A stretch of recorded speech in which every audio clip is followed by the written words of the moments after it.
Bismillahirrahmanirrahim. Assalamualaikum warahmatullahi wabarakatuh. Selamat pagi Khamis. Okey. Allahumma sholli ala sayyidina Muhammad. Allahumma sholli ala sayyidina Muhammad. Allahumma sholli ala sayyidina Muhammad wa ala ali sayyidina Muhammad. Okey, hari ini apa khabar semua? Sihat? Alhamdulillah.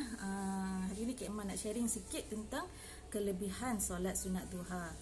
Dan juga kefahaman antara kita yang kata solat duha ni hanya untuk orang yang berbisnes sahaja. Untuk biasanya orang bisnes ni memang dia ada target untuk cepat jadi kaya ke, untuk capaikan target sale dia ke kan. Tapi sebenarnya kita nak betulkan di sini bahawasanya solat sunat duha ni Allah sediakan ganjarannya untuk semua hamba-hamba dia, bukan hanya untuk orang yang berbisnes sahaja. Jadi sesiapa kat sini sahabat-sahabat kemah yang menonton pada pagi ni, yang mendengar sharing ini, anda kata ia bermanfaat, boleh sharing lah, boleh jemput share dan kita sebarkan kebaikan solat sunat duha ni untuk orang-orang sekeliling kita. Okey, kenapa kita semua ni kena buat solat sunat duha? Okey, bukan hanya semata-mata untuk meraih rezeki daripada Allah, tapi sebenarnya lebih lagi daripada itu. Kenapa tujuannya kita kena buat solat sunat duha? Macam juga solat sunat tahajud kan. Ia tak wajib, tapi Allah ada sediakan ganjaran yang cukup hebat untuk orang yang melakukan solat sunat tahajud. Jadi solat sunat duha pun sama juga, kita dapat buat, kita dapat ganjaran yang Allah dah berikan kepada kita. Okey, antara sebab pertama sekali yang kita kena buat ialah yang untuk pendorong semangat kita ni untuk buat perkara sunat ni. Walaupun benda tu sunat, tapi kalau kita belum cukup kuat untuk buat perkara-perkara sunat ni, kita tak akan buat walaupun hanya sekadar 2 rakaat sahaja. Tapi sebab tu kalau benda-benda yang baik ni kita perlukan sokongan daripada kawan-kawan, kita perlukan sesuatu. Kenapa aku kena buat benda ni walaupun benda tu sunat? Okey, yang pertama sekali solat sunat duha ni adalah untuk sebagai tanda syukur kita kepada Allah. Kan kita masih dibangunkan lagi, kata selagi umur kita ni masih dipanjangkan, adalah peluang untuk kita memohon keampunan daripada Allah kan. Jadi kalau macam mungkin ada ahli keluarga kita yang dah meninggal dunia, dah tak ada peluang lagi untuk melakukan taubat kepada Allah. Jadi kita bersyukur hari ini Allah masih dipanjangkan umur kita, Allah bagi kita ni kesihatan yang baik. Jadi kesihatan yang baik yang Allah bagi kepada kita ni, kita gunakan untuk kembalikan kepada Allah.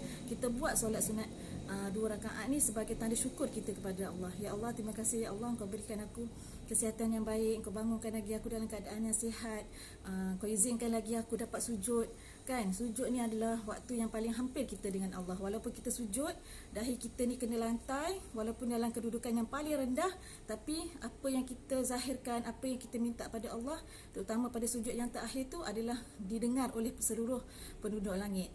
Sedangkan Nabi Yunus yang ditelan ikan besar tu, yang ikan tu bawa kepada dasar lautan, dan dia dah duduk dalam perut ikan tu masuk lagi ke dasar lautan, dan dia berzikir la ilaha illa anta subhanaka inni kuntu minaz zalimin. Dan zikir itu didengar oleh penduduk langit. Malaikat kata ini bukan zikir ini bukan datang daripada tempat yang biasa, ia datang daripada tempat yang sangat jauh kan. Jadi maksudnya kita dapat berpeluang bersujud dengan Allah tu pun kita sebagai tanda syukur. Jadi kita jangan tinggalkan solat sunat duha ni sebagai tanda ucapan kita terima kasih. Ya Allah, terima kasih bagi aku sihat. Mudah-mudahan besok aku bertambah lagi sihat. Sebab kita ni tahu semakin kita meningkat usia, risiko penyakit tu akan lebih lagi datang kan. Jadi sebagai tanda syukur, kita tengok anak-anak kita sihat, kita masih lagi berpeluang melihat suami, keluarga, anak-anak apa semua kan. Anggota badan kita ni boleh berfungsi lagi dengan baik. Walaupun kita tidur, jantung kita masih boleh berfungsi. Kita bangun, jantung kita pun berfungsi apa semua. Mata kita ni boleh melihat tanpa kita berbuat apa-apa.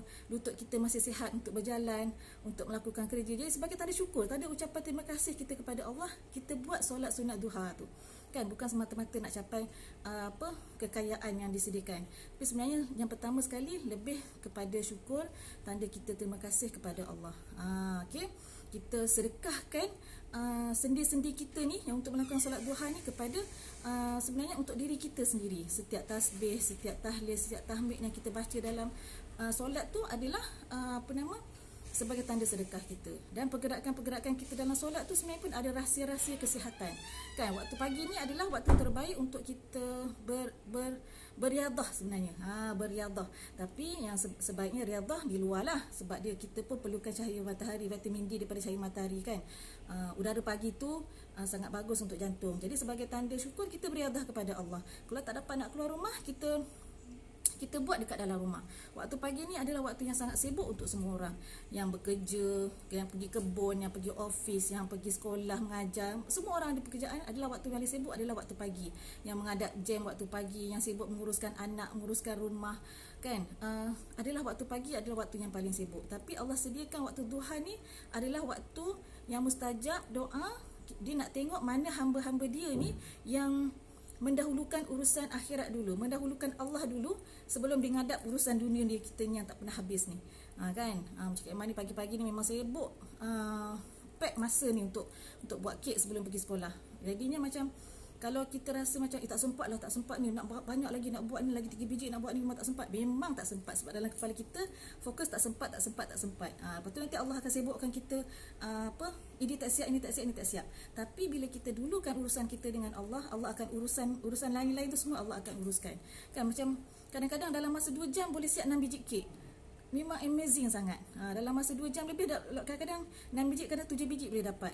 Tapi semua tu kan memang tangan kita ni Allah yang menggerakkan. Setiap pekerjaan kita, pergerakan kita semua Allah yang uruskan. Sebab tu kita kena dahulukan urusan kita dengan Allah. Kalau orang yang tak busy pun, tapi dia tak nak melakukan apa-apa, dia tak nak buat solat sunat duha, masa dia habis begitu saja. Kan? Apa benda aku buat ni, tahu-tahu dah pukul 10. Apa benda aku buat ni, tahu-tahu dah tengah hari. Tapi bila orang tu, kita ni lah mendahulukan urusan kita dengan Allah, Allah akan uruskan urusan kita yang lain. Kita buat saja urusan kita macam biasa, tapi hasil ni sangat luar biasa. Allah gantikan dengan kita ni mendahulukan urusan kita dulu dengan Allah, menghadap dulu pencipta kita dengan Allah. Kita ni sebelum menghadap urusan dunia yang tak pernah habis ni, kita menghadap dulu pencipta dunia ni. Jadi kita mohon kesyukuran dulu kepada Allah, tanda kita terima kasih kepada Allah. Yang kedua, tanda kita untuk memohon keampunan daripada Allah. Kan, siapa yang melakukan solat sunat duha ni 2 rakaat boleh, 4 rakaat, 8 rakaat, 10 rakaat, 12 rakaat. 12 rakaat ni memang disediakan satu mahligai dalam syurga. Masya Allah, subhanallah. Jadi kalau yang ada masa, yang suri rumah, cuba buat 2 rakaat dulu. Lepas tu ada masa lagi, boleh tambahkan 8, boleh tambahkan 10, 4 dulu, 4, 8, 10 dan 12. Jadi macam kita menghargai, lagi banyak kita menghargai, lagi banyak kita berterima kasih, Allah akan tambahkan lagi nikmat-nikmat kita. Kan, kalau yang tak bisnes tu nak tambahkan dari segi apa? Kesihatan anak-anak kita, kesihatan kita, rezeki suami kita, tiba-tiba dapat job ke, dapat projek ke, kan. Jadi sebab tu kalau solat sunat duha ni bukan hanya meraih kasih sayang Allah untuk kita, tapi untuk seluruh anggota keluarga kita. Kan, adik isteri dia rajin buat solat sunat duha, tapi suami dia mendapat rezeki yang melimpah ruah. Maksudnya suami dia tu sebagai alat untuk dia menerima rezeki. Kan, menerima rezeki yang dibawa kepada anggota keluarga untuk rumah dan sebagainya. Allah kurniakan anak-anak yang baik, Allah kurniakan anak-anak yang rajin solat, Allah kurniakan anak-anak yang bijak pandai. Itu semua adalah rezeki, tak semata-mata duit sahaja. Jadinya sebagai tanda kita ni, yang pertama tadi syukur, yang kedua sebagai tanda kita bertaubat kepada Allah Subhanahu Wa Taala. Kehidupan kita ni memang tak lari daripada melakukan dosa. Kan, kita buka je Facebook, macam-macam dah kita terpandang aurat dan sebagainya. Kita keluar, kita tak tutup aurat dengan sepatutnya. Kemudian lelaki-lelaki memandang, kita upload gambar dekat Facebook, tidak menutup aurat, kan, nampak lengan sahaja pun, tapi sudah menampakkan aurat yang tidak sepatutnya. Walaupun kita tidur, wanita ni, walaupun kita tengah tidur, walaupun kita tengah solat, walaupun kita tengah mengaji, tengah berzikir, tapi dalam masa ketika yang sama ada lelaki yang melihat aurat kita dekat Facebook, malaikat tetap juga mencatat, malaikat sebelah kiri, malaikat atik kan, tetap juga mencatat yang kita telah melakukan dosa, membuka aurat. Lagi di Facebook ni kan, zaman sekarang ni orang on Facebook, online ni 24 jam orang tak tidur. Walaupun kita tidur, tapi ada mata yang melihat aurat kita, itu juga malaikat dah mencatatkan kesalahan, dosa juga untuk kita. Walaupun kita tengah ngaji, walaupun kita tengah solat kan, hati-hati wanita untuk mengupload gambar di Facebook ya.